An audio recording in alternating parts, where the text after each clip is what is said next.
नमस्कार, मैं सुरेश कुमार, इतिहास व्याख्याता। आज हम आधुनिक विश्व के इतिहास में बृहत्तर जर्मनी के शासक कैसर विलियम द्वितीय के विषय में विस्तार से अध्ययन करेंगे।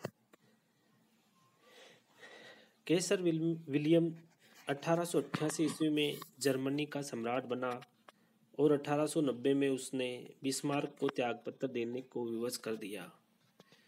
दोनों में विदेश नीति के बारे में तीव्र मतभेद थे। विलियम द्वितीय ने बिस्मार्क की विदेश नीति का परित्याग कर दिया। उसने विश्व नीति का अनुसरण करते हुए औपनिवेशिक विस्तार तथा नौसेना के विस्तार पर अत्यधिक बल दिया। जर्मनी के कैसर विलियम द्वितीय की विदेश नीति या विश्व नीति अथवा वेल्ट पॉलिटिक नीति। विलियम द्वितीय व रूस 1887 ईस्वी की पुनराश्वासन की संधि की 1890 ईस्वी में पुनरावृत्ति की जानी थी, परंतु विलियम द्वितीय ने इस संधि की पुनरावृत्ति करने से इनकार कर दिया। पुनराश्वासन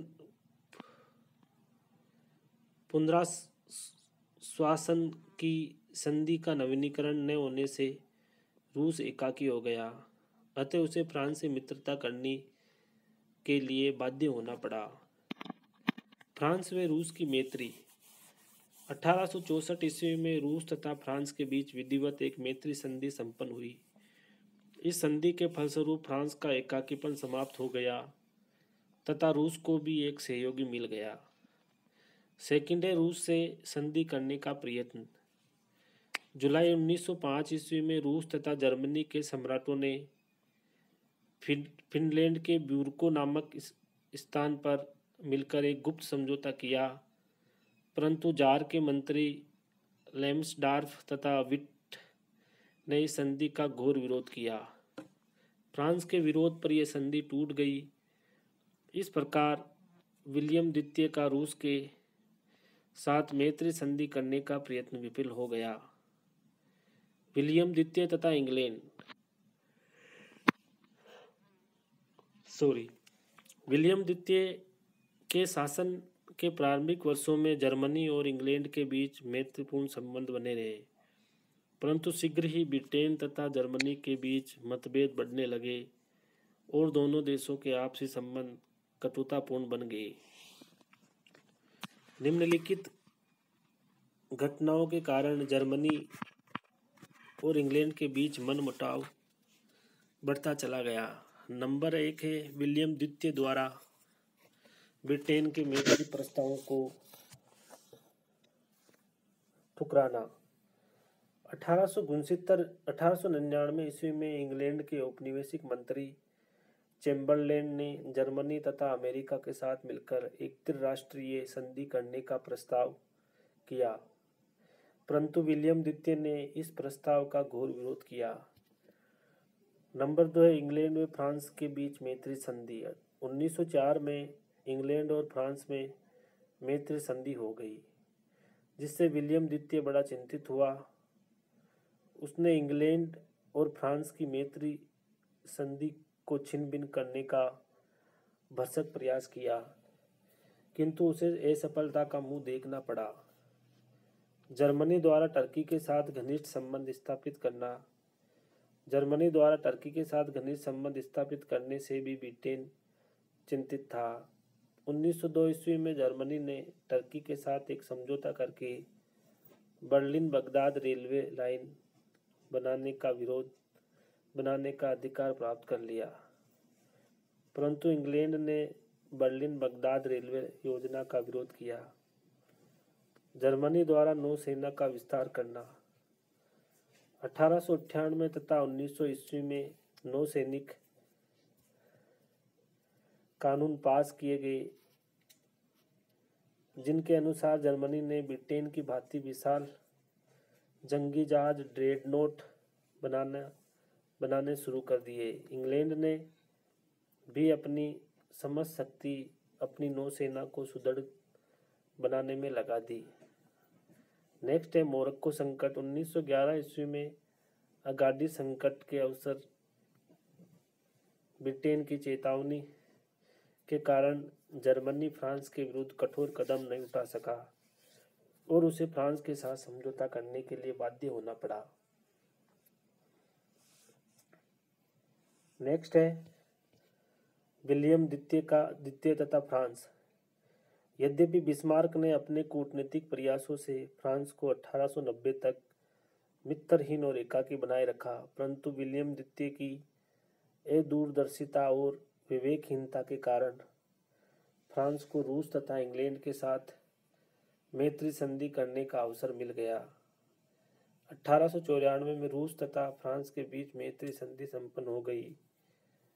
1904 ईस्वी में इंग्लैंड तथा फ्रांस के बीच मैत्री संधि हो गई, जिससे जर्मनी बड़ा चिंतित हुआ और इस प्रकार फ्रांस की स्थिति काफी सुदृढ़ हो गई। विलियम द्वितीय तथा तुर्की। विलियम द्वितीय ने गद्दी पर बैठते ही तुर्की के साथ घनिष्ठ संबंध स्थापित करने के प्रयत्न शुरू कर दिए।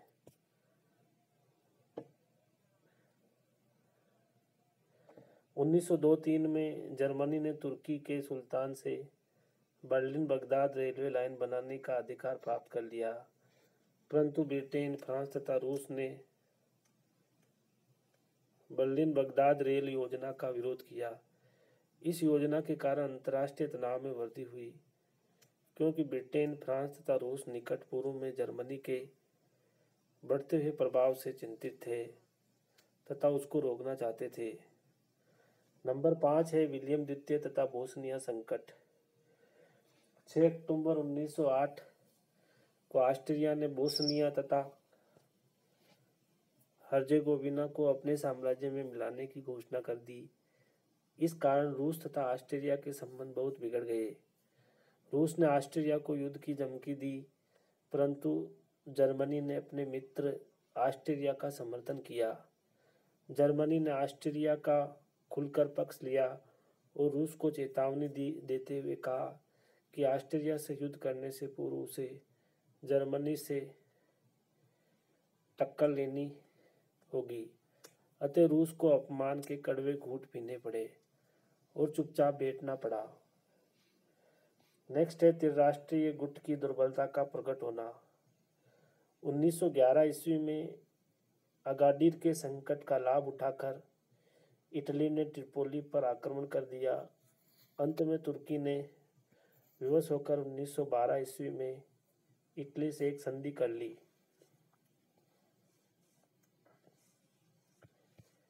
जिसे लोसाने की संधि कहते हैं। इस संधि के अनुसार तुर्की ने ट्रिपोली पर इटली का अधिकार स्वीकार कर लिया। इस घटना से त्रिराष्ट्रीय गुट की दुर्बलता प्रकट हो गई तथा इटली त्रिराष्ट्रीय गुट से दूर होता चला गया। नेक्स्ट है विलियम द्वितीय और जर्मनी का औपनिवेशिक विस्तार।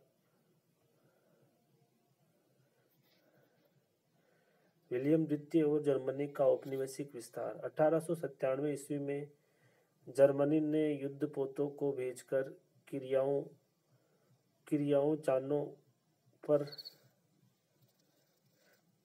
अधिकार कर लिया। 1899 ईस्वी में जर्मनी ने स्पेन से पश्चिमी प्रशांत महासागर के कैरोलिन, पालो तथा मरियन्स द्वीप खरीद लिए।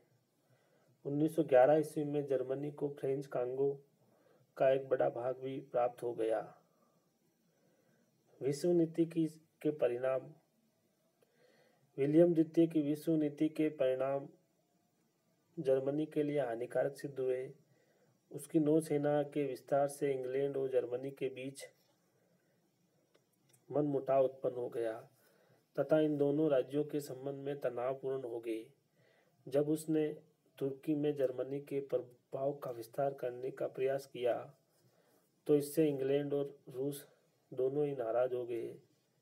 उसकी औपनिवेशिक आकांक्षाओं के कारण फ्रांस व ब्रिटेन से उसके संबंध बिगड़ गए। विलियम द्वितीय की विश्व नीति प्रथम विश्व युद्ध के लिए उत्तरदायी होने के कारण। इस प्रकार विलियम द्वितीय की विश्व नीति के दूरगामी परिणाम निकले। कैसम विलियम द्वितीय ही प्रथम विश्व युद्ध के विस्फोट के लिए उत्तरदायी था। उसकी विश्व नीति ने नौसैनिक विस्तार की महत्वाकांक्षाओं ने यूरोप के राष्ट्रों को जर्मनी के विरुद्ध कर दिया और संपूर्ण यूरोप दो गुटों में बंट गया। शस्त्रों की दौड़ शुरू हो गई और समय समय पर अंतर्राष्ट्रीय तनाव होने लगे। विलियम द्वितीय के ने बिस्मार्क जैसी कूटनीतिक कुशलता का अभाव था। उसने रूस की अवहेलना की, जिसके फलस्वरूप 1864 में रूस तथा फ्रांस के बीच मैत्री संधि हो गई। 1904 में इंग्लैंड तथा फ्रांस के बीच संधि हो गई और 1907 में ट्रिपल अलायंस जर्मनी, ऑस्ट्रिया और तथा जापान के विरोध में इंग्लैंड, फ्रांस तथा रूस का ट्रिपल एंतांत का निर्माण हुआ। इस प्रकार विलियम द्वितीय की अदूरदर्शिता के कारण जर्मनी की पहले जैसी सुदृढ़ स्थिति नहीं रही। इस प्रकार हमने जर्मनी के कैसर विलियम द्वितीय के बारे में विस्तार से अध्ययन किया। एग्जाम की दृष्टि से ये टॉपिक बहुत ही इम्पोर्टेंट है। धन्यवाद।